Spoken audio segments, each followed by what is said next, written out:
د تیر شوی نه خبره چې سوشول نو ستا ذهن ستا زړه منی څه تکلیف د ته رسیدلې پزړه کې یاره زما څه کې چې ټول پاکستان زړه تکلیف رسیدلی مونږ به یو چغه والو اوس هم وخو چې یک ریاست دو دستور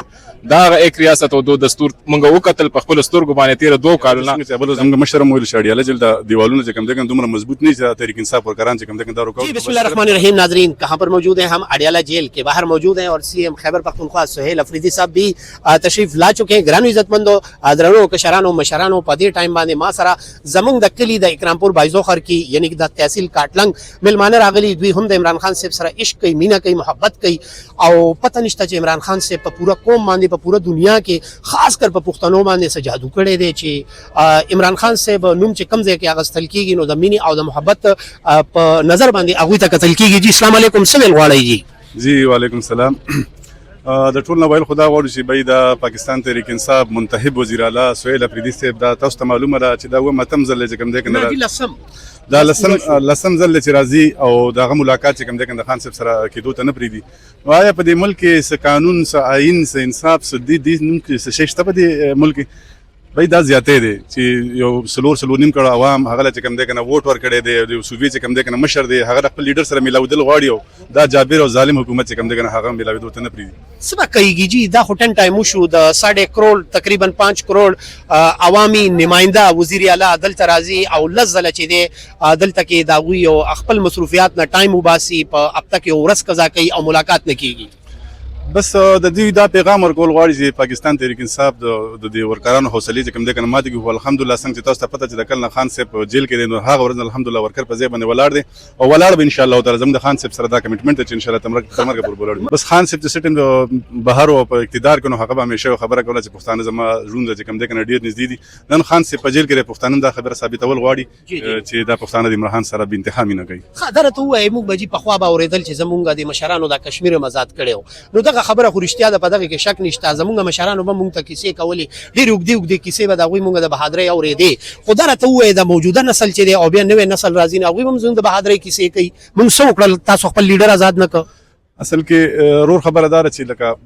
د اډیاله چې څنګه چې بل زموږ مشر مو شاړیاله جل د دیوالونو چې کوم دغه دومره مضبوط نه چې تحریک انصاف ورکران چې کوم دغه دارو کوي خو بس صرف خبره دار چې تحریک انصاف ورکران چې کوم دغه آئین او قانون چې کوم دغه ماتول نه غواړي دوی چې کوم کار شروع کړي د دینه پس په کوم دغه دا ورکران ټول مزاحمت تیر شوی ورځ چې تیر شو دی هغه نه خبره دا تاسو په خپل باندې وګورئ لکه د ملک چې پرایم منسٹر چې کوم دغه پاتې شوی دی ملک نمائندګي کړي په هر فورم باندې چې کوم دغه هغه د ملک د عوام نمائندګي کړي د هغه خويندو سره چې کوم دغه په کومه دغه کې بربریت او کوم ظلم بل په دې یخنۍ په حالاتو کې وشول دا ماپ کول ول خطر سو سویل غواړي چشمه مچولي لکه د عمران خان صاحب پشان تاسو په خپل کې خپه ډکیږي ولي یو ځای ودرېږي کنه خبره ته وای د سترګو اپریشن خو نه دی نه بس دا هو سن گلاسز دی او نور کې چې مد خان صاحب بالکل بس خان صاحب فالو کو خبره ته وای د تیر شوی نه خبره چې سوشول نو ستا ذهن ستا زړه منی څه تکلیف د ته رسیدلې پزړه کې یاره زما څه کې چې ټول پاکستان زړه تکلیف رسیدلی مونږ به یو چغه والو اوس هم وخو چې یک ریاست دو دستور دا یک ریاست او دو دستور مونږ وکتل په خپل سترګو باندې تیر دوه کالونه چې دا کم ظلم او بربریت شروع دي بیا ډیاله جیل کې ډېر کې دیانی ټول سره په خپل ټایم ملاقات کیږي او خان صاحب چې نو دا میاش پس بسره یو خور صرف ملاو شو او مونږ په ریګولر بیسس دی ډیالي ترازو دا ارس زموږ نظر نه تیر شوی چې کم ظلم او کم لا قانونیت دلته شروع دي دلته سی ام صاحب د های کورټ اډرز وروړي هغه نه پریدي زما پشان یو عام پاکستانی خو دې چرته د کوټ دغو کی توهین عدالت سبب یې جلد کړی او دلته نه قانون حرکت کې راځي نه آئین حرکت کې راځي دا ټول ارز تاسو مخه ته دي داسې چې د خان د پرسه کولې شي خان صاحب چې د خان आवाज پسې زموږ لبیک دي چې خان صاحب سووي او څنګه چې زما د مرګري خبرو کا مونږ ملک انتشار نه غواړو مونږ ټکراو نه غواړو مونږ وایو چې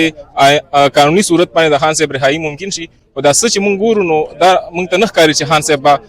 د قانون او یا د عدالتي سیستم چې کوم زموږ 26 آئین ترمیم راغی یا 27 آئین ترمیم راغی دا د خان د مخنیوي لپاره راغی دا ته وایي زمونږ خپل مخکې به زمونږ په دغه حلقه باندې علي محمد خان صاحب اخو خدای بخلې دی او تاسو مشران چې کوم دي هغه هیڅ نه پیژني نه غم خادي پیژني او دلته کوم زه فخر نشم کولای چې زما د الکې ام پی ای مې ریګولر راځي دا ولي سو پر چې زموږ د حلقې د ام پی ای مې خبره د نو راغلي دي او سو پر راغلي دي او زه دا پیغام ورکوم چې تاسو په ریګولر بیسس راځي زما خپل ام پی ایز ام ان اس ته دا خواست چې تاسو کلم اډیالي زرشاد خان هغه تم زموږ خواسته مجاهد خان راغلیم دي او زه بیا دا درخواست کوم چې تاسو راځئ او د تحریک کې خپل پوره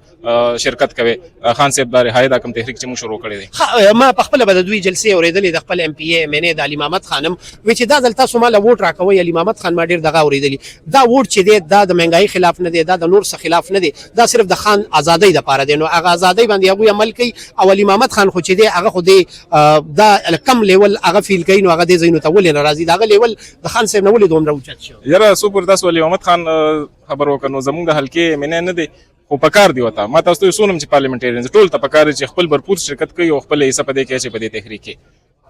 بالکل ګران عزتمندو دا تاسو کتلی شي دغلته کې راغله د سهیل افریدي صاحب دغلته کې دنه میلمستیا کوي او 10-15 منټ بل تناسي او دلته خو د میلمستیا حالات نه دي خو بهرحال دا مشکل حالات دي دا مشکل حالات ټول تیری دا زما کلیوال دي زما د اکرامپور بایزو خر کې کلی دي یو جهان مننه چې تاسو را لې تاسو خپل علاقه کې ویلې شي په فخر سره ویلې شي چې مونږ د عمران خان صاحب د ازادۍ په تحریک کې شامل یو او که سبا تاسو ټیکټ غواړئ نو ډیفینټلی زه به هم आवाज اوچتم چې دا ټیکټ بدل کړئ او دا دوی لور کوي فرحات خان له اجازه راکړي د الله په امان.